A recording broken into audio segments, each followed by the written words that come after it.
মেহমান বাড়িতে এসেছি কিন্তু রান্না করে খাওয়ানোর মতো কেউই নেই, তাই নিজে নিজেই রান্না করে খেতে হচ্ছে। বাসায় তো সারাদিনই রান্না বান্না করি, কোথাও গিয়ে যে 2 দিন বসে খাবো সেটারও সুযোগ নেই। যাই হোক, আসার পরে ভাইয়া বলেছিল আমার হাতে রান্না করা আলু ঘাটি খাবে, তাই আজকে ভাইয়ার জন্য মাছের মাথা দিয়ে আলু ঘাটি রান্না করব। ভাইয়া গতকালকে গরুর মাংস রান্না করেছিল, তো সেগুলো খাওয়ার পরে কিছুটা বেঁচে গিয়েছে। ফ্রিজে 2টা তেলাপিয়া মাছের মাথা ছিল, তো সেগুলো দিয়ে আলু ঘাটি রান্না করা হবে। প্রথমে মাছের মাথা 2টা কষিয়ে নিচ্ছি। মাছের মাথা 2টা ভালোভাবে কষিয়ে নেওয়ার পরে ম্যাশ করা আলুগুলো দিয়ে দিলাম। আলুর সিজনে নতুন আলু দিয়ে আলু ঘাটি রান্না করলে খেতে কিন্তু অনেক বেশি মজার লাগে। বিশেষ করে গরুর মাংস দিয়ে রান্না করলে খেতে বেশি মজার হয়, তবে মাছের মাথা অথবা ডিম দিয়েও রান্না করলে ভালো লাগে। আপনাদের ভাইও আমাকে টুকিটাকি কাজে সাহায্য করছে, বাইরে থেকে টমেটো কিনে এনেছে, তো সেগুলো আলু ঘাটির মধ্যে দিয়ে দিব। মাছের মধ্যে তো সব মশলাগুলো বেশি বেশি করে দিয়েছি, তাই আর এক্সট্রা কোনো মশলা দেয়নি, শুধু কাঁচা মরিচ, লবণ আর কয়েকটা টমেটো কেটে দিলাম। বাসায় তো কয়েকদিন পর পরই আলু ঘাটি রান্না করে আপনাদের ভাইয়াকে খাওয়ায়, কারণ সে এই রান্নাটা অনেক বেশি পছন্দ করে। মাছের সাথে আলুগুলো ভালোভাবে কষিয়ে নেওয়ার পরে ঝোলের জন্য পানি দিয়ে দিলাম। আলু ঘাটি যত বেশি কষানো হয় ততই স্বাদ হয়। চুলায় তো আমার ভাত রান্না করার তেমন অভ্যাস নাই, এদিকে আমি গ্যাসের চুলায় ভাতও রান্না করে নিয়েছি।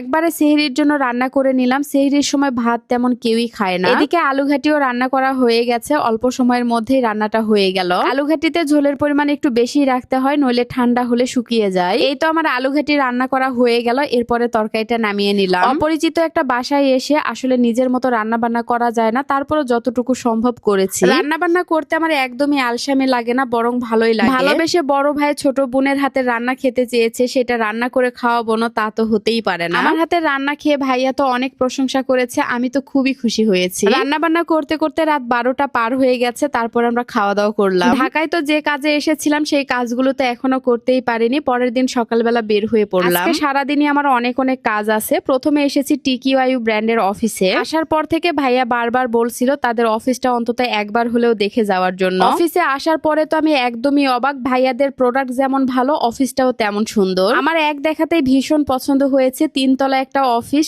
অনেক বেশি সুন্দর। নিচের এই বেসমেন্টে এত এত প্রোডাক্ট স্টকে আছে, মাশাআল্লাহ, যে দেখবে সেই অবাক হবে। এগুলো কিন্তু সবই এয়ার ফ্রায়ার। টিকিওয়াইউ ব্র্যান্ডের এয়ার ফ্রায়ার আসলে 100তে 100। আমি যেহেতু পার্সোনালি নিজে ব্যবহার করি, তাই তাদের প্রোডাক্ট সম্পর্কে আমার বেশ ভালো ধারণা আছে। যারা ভালো মানের একটা এয়ার ফ্রায়ার নিতে যাচ্ছেন, টিকিওয়াইউ ব্র্যান্ডের এই এয়ার ফ্রায়ারটা নিতে পারেন। ভাইয়াদের অফিসে কিছুক্ষণ সময় কাটিয়ে আমরা বাসায় চলে আসলাম। আজকে যেহেতু আমাদের রাতের গাড়িতে চলে যেতে হবে, তাই এসেই প্রথমে ব্যাগপত্র গোছানো শুরু করে দিয়েছি। এই 3-4 দিনে মনে হচ্ছে দম বন্ধ হয়ে যাচ্ছে, আসলে নিঃশ্বাস ফেলেও শান্তি পাচ্ছি না। নিজের বাসা নিজের সংসার ছেড়ে আসলে আমরা কোথাও গিয়ে শান্তিতে থাকতে পারি না। আসার সময় তো ট্রেনে এসেছি, কিন্তু যাওয়ার সময় বাসে যাচ্ছি। রাত 10:30টার দিকে বগুড়ার উদ্দেশ্যে রওনা দিলাম। সারাদিন কাজের চাপে আমাদের দুইজনেরই অবস্থা